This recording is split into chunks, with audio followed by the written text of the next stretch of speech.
on va entamer un peu le débat. Je pense que vous avez sans doute des questions à poser. Peut-être que le capitaine Ranquedo peut se présenter un peu. Vous êtes plus dans la partie, on va dire, juridique et doctrine que dans la partie technique au centre d'excellence, et peut-être présenter en deux mots ce que fait le centre d'excellence de l'OTAN. Oui, bien sûr. Bonjour.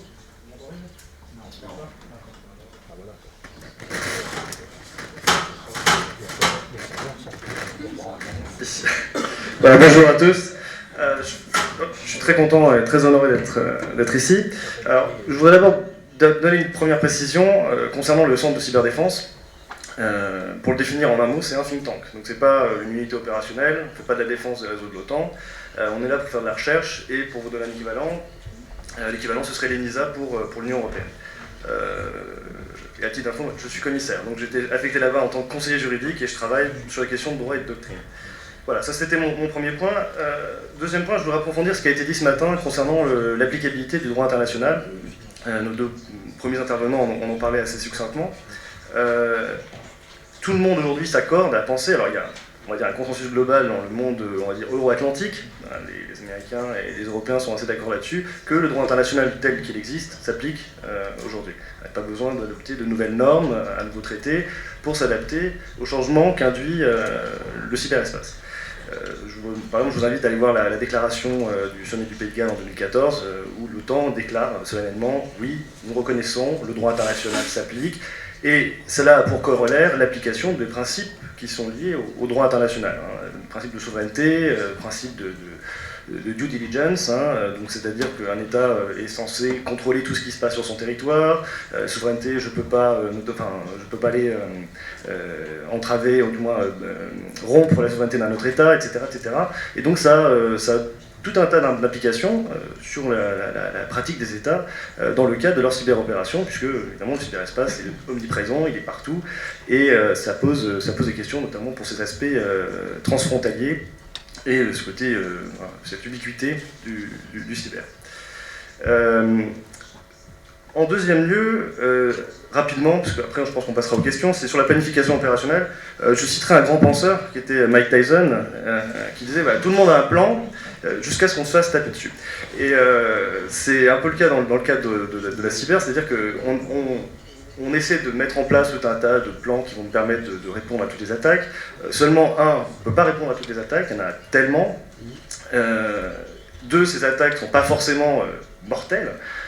C'est ça le problème aujourd'hui dans le cadre de la cyberdéfense et de la cybersécurité en général, c'est que le spectre des attaques est énorme.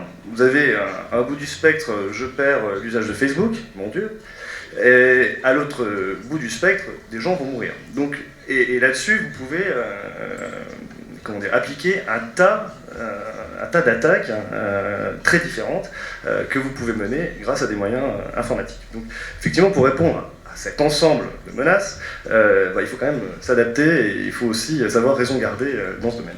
Alors, dans le cadre de la planification opérationnelle, un des grands travaux qui a été mené au sein du Centre de cyberdéfense, je fais un peu de pub, c'est le manuel de Tallinn, qui était donc un manuel, comme son nom l'indique, donc c'était pas un outil de doctrine de l'OTAN pour dire...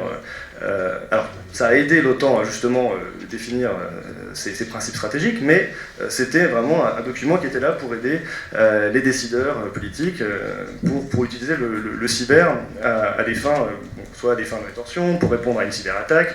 Mais les deux grandes questions qui étaient posées dans ce document, c'était justement, et on le verra après dans le cadre de la planification opérationnelle, la définition d'un usage de la force cyber, et donc finalement, le moment où un État viole une obligation internationale, c'est l'article 2, paragraphe 4 de la Charte des Nations Unies, donc au moment où il y a un usage de la force, un État rompt une obligation qu'il a envers la communauté internationale, et deuxièmement, la définition d'une agression armée, c'est-à-dire à partir de quel moment, moi, État, si j'estime que je suis attaqué par un autre État et que l'attaque qui est dirigée contre moi est tellement importante qu'elle qu'elle peut être qualifiée d'agression armée, eh bien je suis en droit de répondre à cette cyberattaque.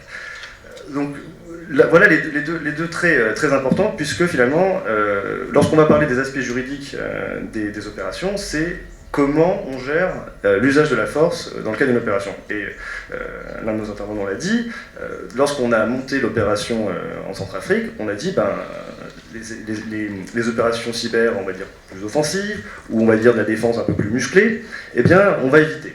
Alors on va éviter parce que peut-être pour des raisons stratégiques, il n'y a pas vraiment besoin de défendre nos réseaux à tout craint. Donc c'est aussi des raisons politiques et les règles d'engagement sont là pour ça. Elles sont là pour traduire d'un côté des objectifs politiques et de traduire aussi le droit international tel qu'il s'applique ou tel qu'il est appliqué par un État et bien sûr le respect des règles du droit national.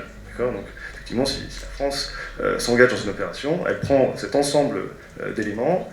Elle en fait un compendium, et puis ça devient ses règles d'engagement. Alors qui peuvent bien sûr s'inscrire dans le cadre de règles d'engagement plus limitées, dans le cadre d'un mandat de l'UE ou d'un mandat de l'OTAN. On peut dire, moi je peux aller plus loin. On peut très bien imaginer par exemple, les États-Unis s'engageant dans une opération, de dire non mais moi, défense massive, non merci. Si je tiens quelqu'un et il est en train de pénétrer dans mes réseaux, je vais l'identifier très rapidement et je vais lui faire passer l'envie de recommencer. Donc, et peuvent justement inclure ce type de dispositions un peu plus offensives, puisque les Américains déclarent qu'eux, ils sont capables de faire ça. On peut avoir ce type de caveat, ou du moins de réserve, dans ce type de mandat. Et je vais conclure là-dessus, peut-être pour les questions.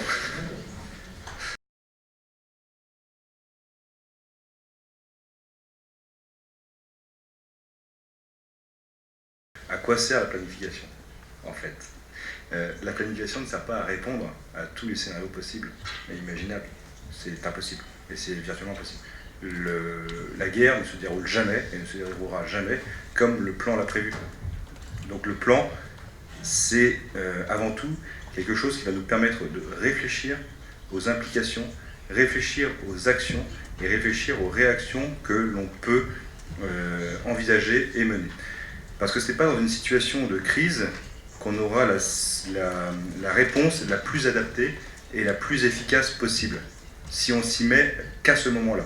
C'est donc en amont de la crise qu'il faut mener des travaux de planification, de réflexion, d'anticipation, pour permettre d'avoir la réponse la plus adaptée. Ce ne sera peut-être pas celle qui correspondra, parce que la crise sera légèrement différente. Je vais prendre un exemple.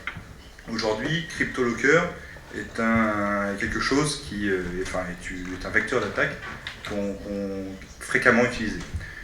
Le jour où ça arrive sur un de nos réseaux, qu'est-ce qu'on fait ? Il faut réagir vite.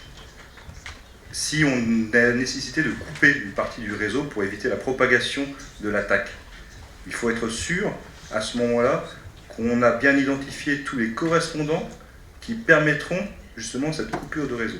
Si on n'a pas fait cette phase de planification et donc d'anticipation en amont, le jour J, ce sera dans le pire des cas, donc un vendredi à 23h, et on ne trouvera personne pour répondre à la crise.